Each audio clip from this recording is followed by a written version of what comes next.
As Nações Unidas declararam 2014 como o Ano Internacional da Agricultura Familiar. No Brasil, segundo dados recentes, 70% dos alimentos que chegam às nossas mesas provêm deste tipo de produção. Trata-se de uma produção sustentável, porque não só preserva a biodiversidade, como tem um olhar cuidadoso para a saúde humana, já que não usa agrotóxicos. Por outro lado, o Brasil também é, desde 2008, o país que mais consome agrotóxicos do mundo.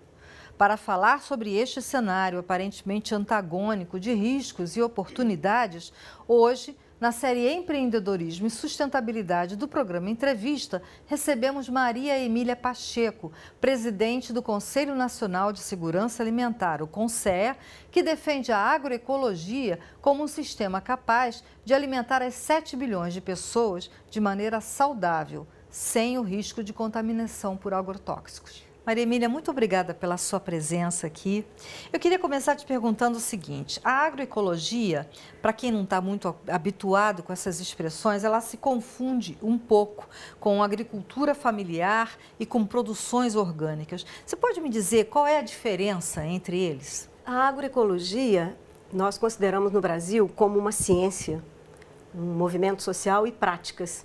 E ela tem uma dimensão tecnológica, como você, aliás, já fez referência, porque a prática agroecológica supõe não usar venenos, não usar agrotóxicos, mas é mais do que isso, porque a agroecologia, ela significa o manejo sustentável, né, dos recursos naturais, significa ter uma relação mais harmoniosa com a natureza, mas ela também tem uma dimensão social, econômica, política, porque os sistemas agroecológicos, a implantação deles e o próprio processo de transição da agricultura convencional para a agricultura agroecológica supõe ao mesmo tempo que a gente leve em conta a necessidade do que chamamos de construção social de mercados.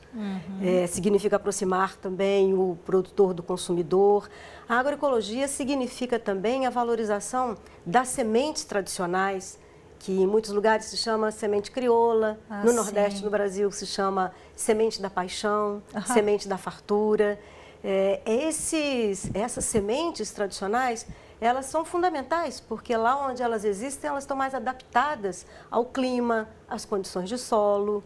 Isso também inclui a prática agroecológica, né? E também quero dizer que os sistemas agroecológicos significam uma complexidade muito grande da interação dentro de um agroecossistema, como nós chamamos, das várias combinações. Por exemplo, em muitos lugares no Brasil se combina a pesca, a coleta com a agricultura, e dentro da própria agricultura há vários espaços, por isso que é um sistema. Tem o entorno da casa, quintal, sítio, como é chamado em alguns lugares, tem a área da lavoura. Essa é a complexidade de um sistema agroecológico, porque a palavra diversidade é a palavra-chave desse sistema, sob todos os seus aspectos. Diversidade de semente, diversidade de ambientes, diversidade de práticas, né? E enquanto o orgânico, um sistema orgânico, significa, sim, não ter agrotóxico, mas você pode ter uma produção orgânica de um único produto. Aí vira monocultura. Aí vira uma monocultura. Então, o princípio da diversidade não se aplica dentro da produção orgânica como dentro dos sistemas agroecológicos. Essa é uma diferença essencial. E, por último, você pergunta, e a agricultura familiar? Bom, a agricultura familiar é o sujeito dessa história. Então, é quem pratica a agroecologia, ou quem está buscando o que eu chamei de uma transição para a agroecologia, porque quer sair, está convencido, por razões de impacto na saúde, no meio ambiente, está saindo da produção convencional para uma produção agroecológica. Isso também ocorre no Brasil. No primeiro documentário do Silvio Tendler, chamado O Veneno Está na Mesa, tem uma declaração da senadora Cátia Abreu, que então era da Comissão de Agricultura e Reforma Agrária, feita por um programa de televisão. Ela defende, na declaração dela, o uso de defensivos agrícolas como, segundo ela, a única chance de os brasileiros pobres comprarem comida barata. Ela diz que para produzir alimento orgânico e, obviamente, para exportá-los também, né, precisaria de mais 3 ou 4 Brasis. Eu queria que, na verdade, a senhora comentasse isso, mas é importante também a gente levar em conta que os alimentos orgânicos, de fato, custam mais caro. Por que isso?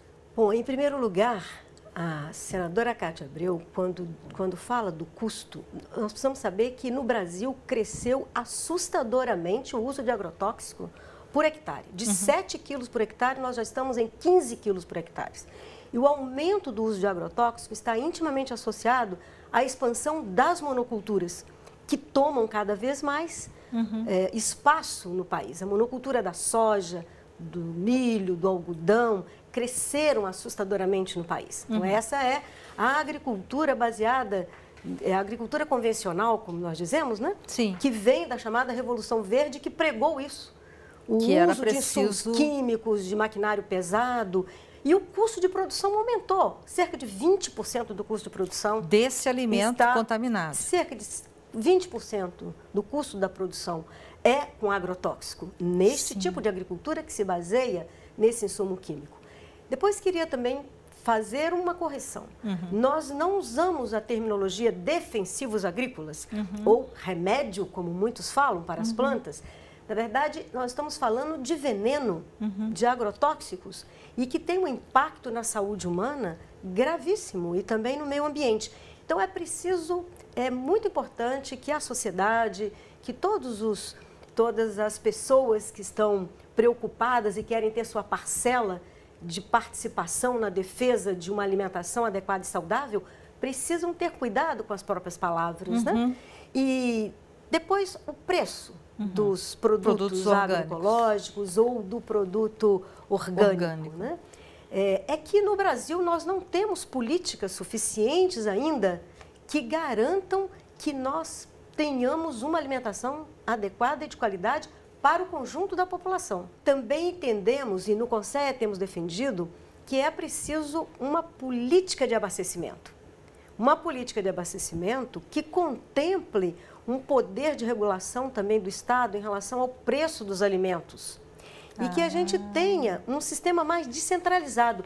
Nós vivemos um contexto de uma concentração de corporações, desde a produção e as mesmas empresas que produzem os chamados insumos químicos, também produzem as sementes hoje, e num processo de concentração crescente.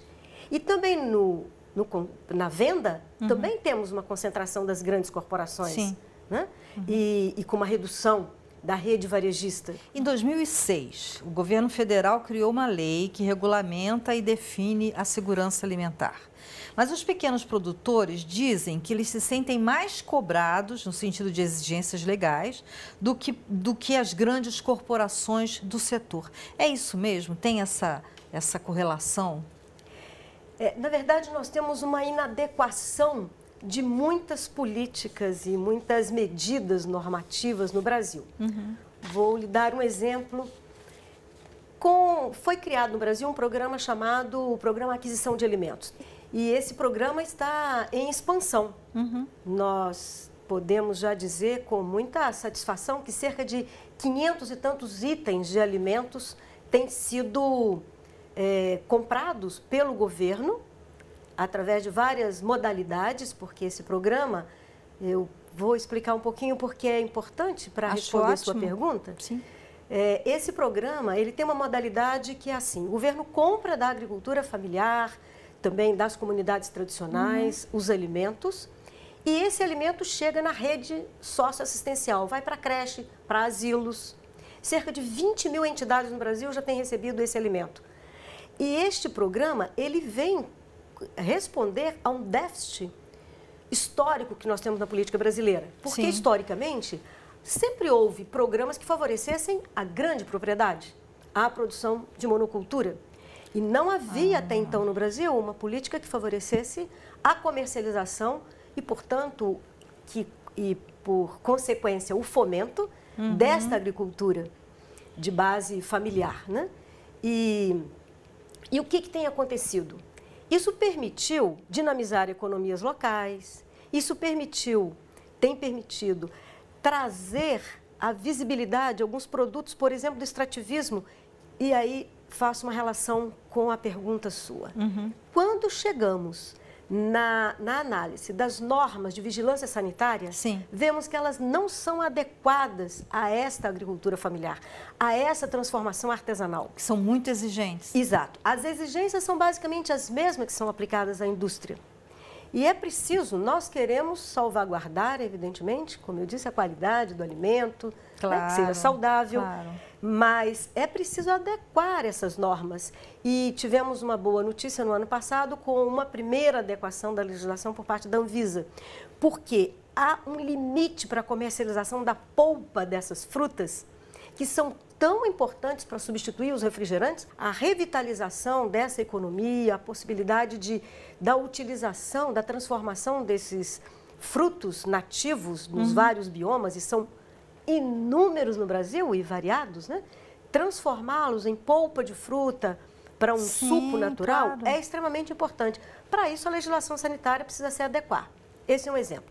Um outro exemplo, os agricultores se queixam, com razão, porque os agrotóxicos recebem subsídios, sabia? O que nós estamos defendendo, por exemplo, é que haja uma taxação desses produtos, porque são prejudiciais à saúde, tal qual se fez com o cigarro no Brasil, e que os recursos a serem ressarcidos a partir daí, que sejam destinados a esta agricultura agroecológica e tal.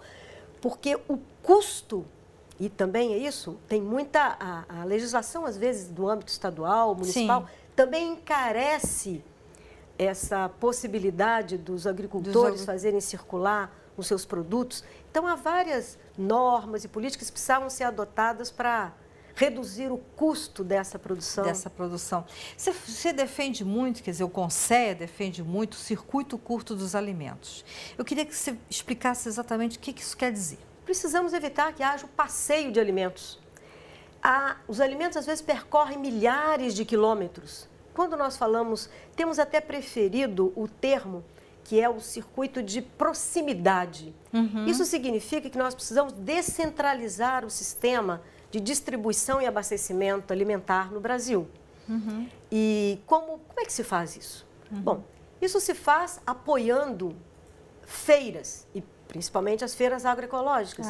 Isso se faz apoiando sistemas de rede da economia solidária, e existem muitos no Brasil. Significa garantir que o pequeno varejo consiga sua sobrevivência, que não seja tragado pelos grandes monopólios, ou significa valorizar experiências como temos no Brasil da rede Ecovida, em que tem um sistema de caminhões que saem percorrendo municípios do estado e vão fazendo a troca de produtos, saem do Rio Grande do Sul com a maçã e vão até o Vale da Ribeira, em São Paulo, por isso que nós chamamos circuito de proximidade. Sim. E vão levando e trocando produtos que vão compondo feira, trocas, etc. São iniciativas da própria sociedade e que precisam ser compreendidas e transformadas, né, em política pública. Então, com isso nós vamos reduzir gasto de energia. Sim. Nós vamos fazer uma aproximação maior. Combustível também? De combustível, isso. Vamos permitir uma maior aproximação entre quem produz, entre quem consome. E vamos também assegurar uma maior diversificação dos alimentos, em respeito, inclusive, ao tempo de safra dos vários produtos. Obrigada a você, Maria Emília. Ficamos por aqui. Obrigada a você de casa e até a próxima.